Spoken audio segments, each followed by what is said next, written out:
Sebuah kamar. Namaku Malio. Aku mau menceritakan sebuah kisah yang kualami beberapa tahun silam. Dulu, aku kuliah di Yogyakarta. Aku diterima di sebuah universitas seni di sana. Aku di sana tinggal di sebuah kosan. Pertama kali berada di kosan membuatku mengalami suatu kejadian yang tidak bisa terlupakan. Kosanku terdiri dari satu lantai, memiliki 8 kamar tidur dan 2 buah kamar mandi. Waktu itu, aku ngekos di kamar nomor 3. Memang, kosanku ini terlihat lumayan nyaman untuk ditinggali. Setelah membereskan barang-barang pindahan, aku keluar dari kamar kosanku untuk berkenalan dengan penghuni kos lainnya. Tapi sayangnya, waktu itu aku tidak menemukan seorang pun di sana. Mungkin lagi pada keluar, pikirku. Karena cuaca panas hari itu, aku segera menuju kamar mandi yang letaknya berada di ujung belakang kosanku ini. Ketika berjalan ke sana, aku melewati kamar nomor 8 yang letaknya paling ujung. Kamar itu jendelanya tampak terbuka. Di sana terlihat barang-barang tersusun rapi. Namun, kulihat tidak ada orang di sana. Aku pun melanjutkan langkahku menuju kamar mandi yang letaknya bersebelahan dengan kamar itu. Malamnya, aku menghabiskan waktu untuk jalan-jalan di kota Yogyakarta. Banyak hal yang menarik di sini sampai aku lupa waktu.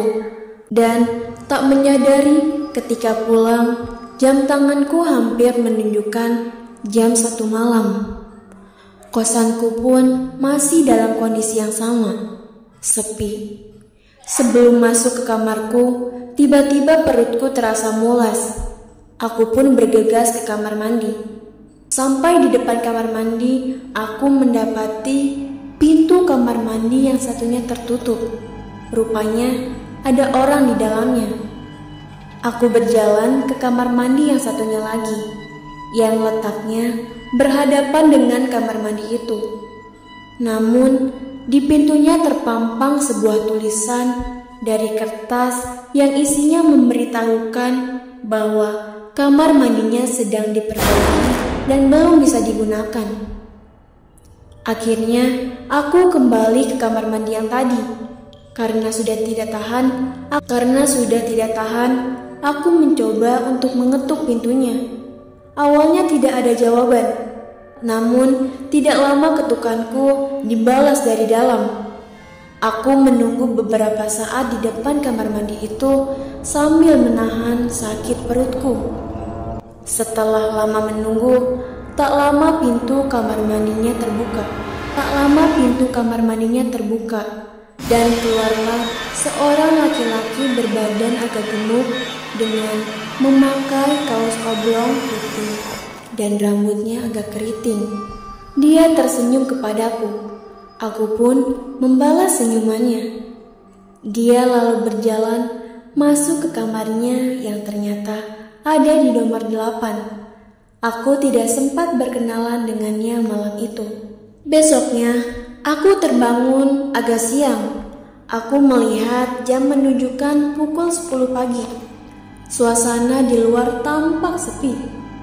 Aku keluar dari kamarku dan di teras aku melihat seorang pria cukup tua sedang menjemur pakaian. Aku mengenalnya. Dia adalah Mas Ujang, penjaga kosan ini. Aku bertanya padanya, kenapa kosan ini sepi sekali? Dia menjawab kalau yang kos di sini rata-rata jarang pulang ke kosan. Dan Mas Ujang pun pamit. Tak lama kemudian, aku mendengar suara seorang laki-laki yang sedang bersenandung. Sepertinya melantunkan syair dengan bahasa Jawa.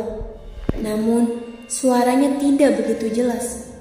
Aku coba telusuri sumber suara tersebut.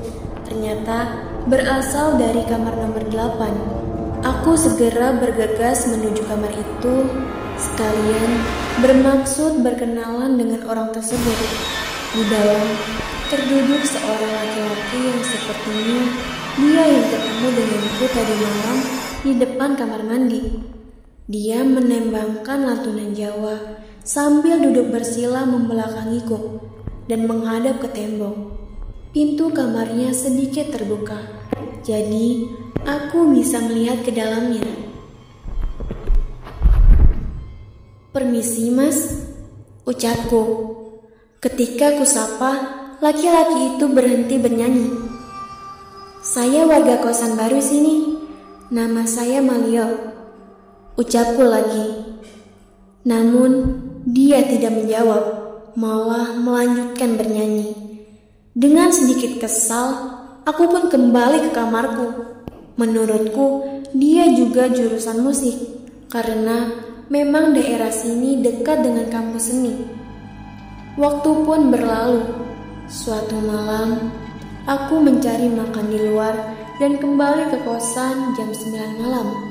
Malam itu, Yogyakarta cukup panas, membuatku ingin mandi malam itu.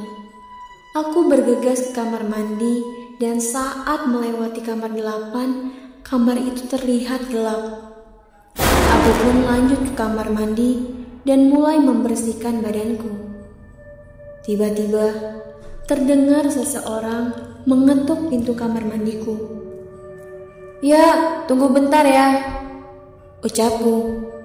Namun orang itu malah terus mengetuk. "Iya, sebentar. Tanggung sebentar lagi selesai," ucapku lagi. Tak lama ketukan itu berhenti dan aku mendengar ada pergerakan kecil di depan pintu kamar mandi. Sepertinya orang itu menungguku di luar. Tak lama kemudian terdengar suara lantunan Jawa lagi.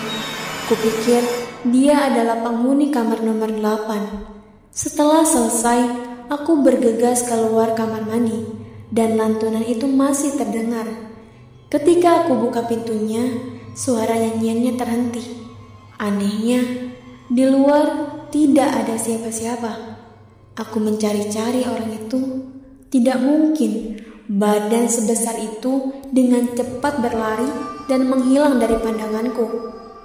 Aku cari ke kamarnya pun tidak ada. Kamarnya tampak gelap sekali. Esok paginya, aku bertanya pada Mas Ujang bahwa semalam aku mengalami kejadian aneh. Aku pun bertanya, siapa laki-laki di kamar nomor 8 itu? Mas Ujang pun menjawab, di kamar itu tidak ada siapa-siapa. Kamar itu kosong sudah lama. Dulu penghuni kamar itu namanya Rian. Dia meninggal setelah kecelakaan.